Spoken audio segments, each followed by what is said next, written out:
During COVID, this army, for 3 years, there was no recruitment. Our forces were cut down by 1,80,000. Who did it? What about the threat assessment? You saved money. You saved money to get these people killed, damn you. I fought in Kishtwar. 3 years, Arnab. We had that area totally under control. जय हिंद, जय भारत, वंदे मातरम। मैं रविंद्र फौजी। साथियों, अभी जो आपने ये video देखा मेजर जनरल जीडी बख्शी साहब का, जीडी बख्शी साहब ने जब यह अग्निवीर योजना लॉन्च की जा रही थी और जब सेना को कम करने की बात की जा रही थी, तब यह वीडियो जारी किया था। उन्होंने स्पष्ट कह दिया था कि 1,80,000 हमारी सेना डिफी है और खासकर जम्मू कश्मीर और हमारे ऐसे बहुत सारे बॉर्डर हैं जहां बगैर मैन पावर के काम नहीं चलेगा। ये जो लोग हैं पैसे बचाने के लिए जो ये स्कीम ला रहे हैं, सेना की कटौती की बात कर रहे हैं, उनको नतीजा भुगतना पड़ेगा। और इन्होंने कह दिया था कि लोग इसका रिजल्ट भुगतेंगे। और कल जम्मू कश्मीर में क्या हुआ आपने देख ही लिया होगा। उन कायरों ने, क्योंकि वो अब सेना का मुकाबला तो कर नहीं सकते, और उन कायरों ने जो कि पाकिस्तान से भेजे हुए वो सुअर, जिन्होंने निहत्थे लोगों के ऊपर गोलियां चलाई। ये बात बख्शी साहब ने पहले ही कह दी थी, लेकिन सरकार ने क्यों नहीं ध्यान दिया? सरकार के ऐसे कौन सलाहकार हैं जो लगातार आर्मी को कम करने की बात कर रहे हैं? ठीक है, टेक्नोलॉजी बढ़ाओ, टेक्नोलॉजी बढ़ाओ, लेकिन आप जिस तरह हमारे पड़ोसी मुल्क हैं, जिस तरह हमारे बॉर्डर हैं, जंगल हैं, पहाड़ियां हैं, वहां आपकी टेक्नोलॉजी काम नहीं करेगी। और ये चीजें मैंने भी अपने कई वीडियो में, हजारों वीडियो में ये चीजें मैंने कही। अग्निवीर योजना के खिलाफ हम सुप्रीम कोर्ट तक गए, हाई कोर्ट में गए, और ये चीजें हमने बार बार कही थी। मैंने एक ही चीज कहा था, उस समय जो पेंडिंग भर्ती वाले बच्चे थे, लाखों बच्चे सड़कों पर घूम रहे थे, मैंने उस समय, मेरे आप वीडियो निकाल कर देख सकते हो। हालांकि आपको पता ही हमारा चैनल इंडिया में बैन करा दिया गया, और बैन कराने वाले भी कौन है?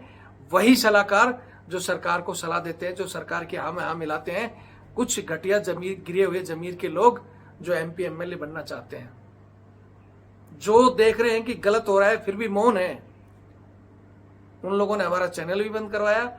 उस समय भी मैंने कहा था, ये जनरल पुरी जैसे साहब बोल रहे हैं योजना बहुत अच्छी है, टेक्नोलॉजी की जरूरत है, लेकिन उस समय भी जीडी बख्शी साहब और हमारे बहुत से आर्मी कमांडर, बहुत से major general, general, lieutenant general साहब, 10 से ज्यादा टॉप लीडर के, टॉप लेवल के अधिकारियों ने इस योजना का खिलाफ आवाज उठाई थी, और उन्होंने कहा था कि सेना भविष्य में गर्त में जाएगी।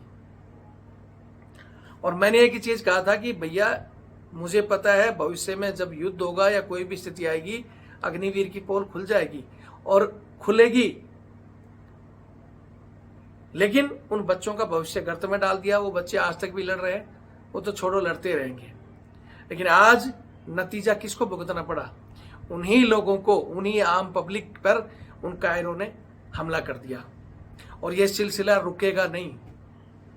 जिन लोगों को लगता है ना कि सेना के ऊपर खर्च किया जा रहा बजट बोझ है, हम हमेशा से कहते हैं कि सेना, खासकर हमारे जैसे देश की सेना को मजबूत होना चाहिए, हमारी मैन पावर मजबूत स्थिति में होनी चाहिए। हमारे पड़ोसियों को आप जानते नहीं हो क्या?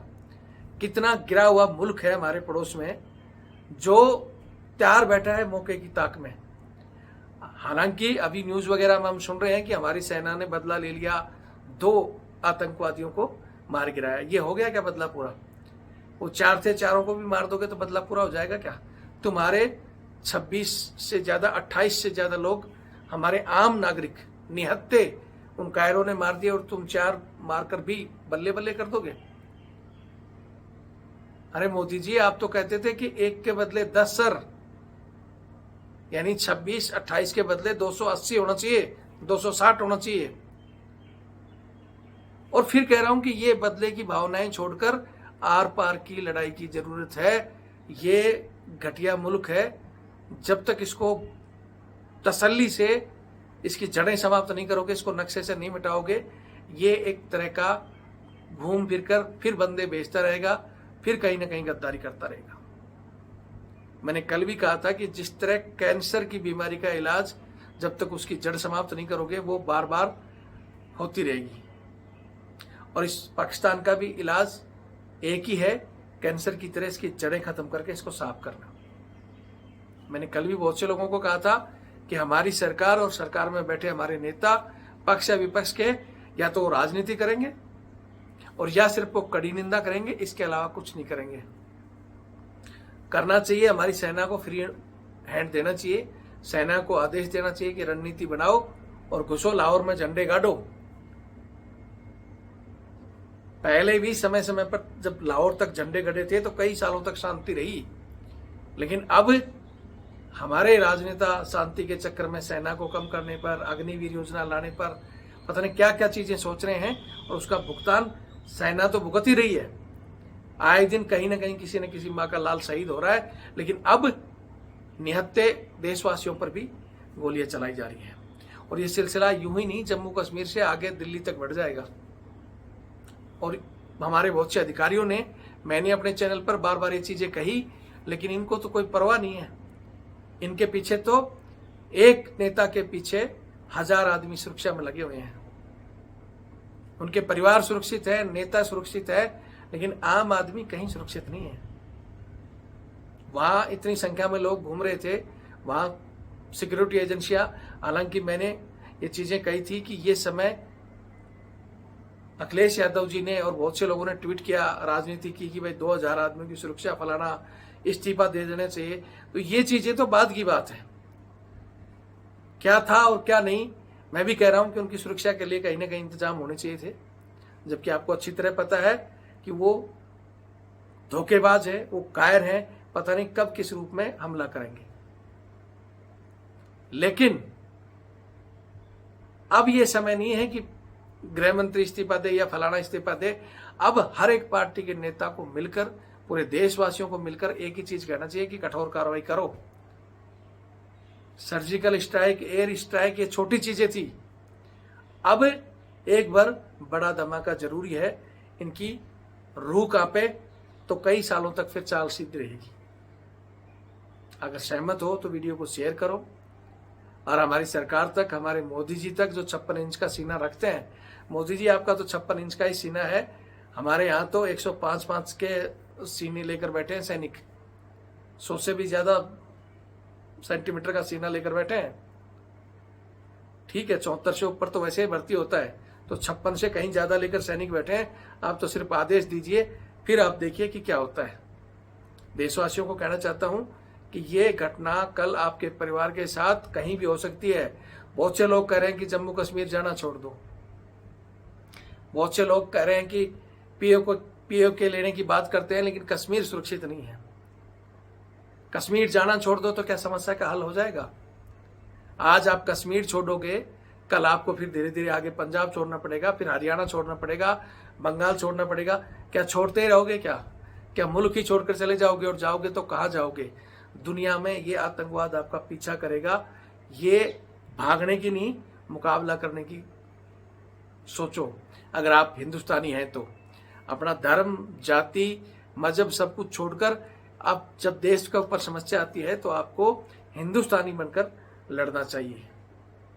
सहमत हो तो वीडियो शेयर करो, सरकार तक ये आवाज पहुंचाओ, और खासकर हमने कहा था कि अग्निवीर में सेना का मनोबल डाउन होगा। ये कटौती कर करके ये सेना का बजट कैसे कम करना है, मतलब हर चीज सिर्फ सेना पे ही। पुलिस को इतना पता नहीं कौन सा अधिकार दे दिया, सैनिकों के साथ मारपीट, कभी कर्नल के साथ, कभी किसी के साथ, हर तरह से सेना का मनोबल डाउन किया जा रहा है। कि क्या चाहते हैं या इनका क्या सोच है मुझे तो पता नहीं।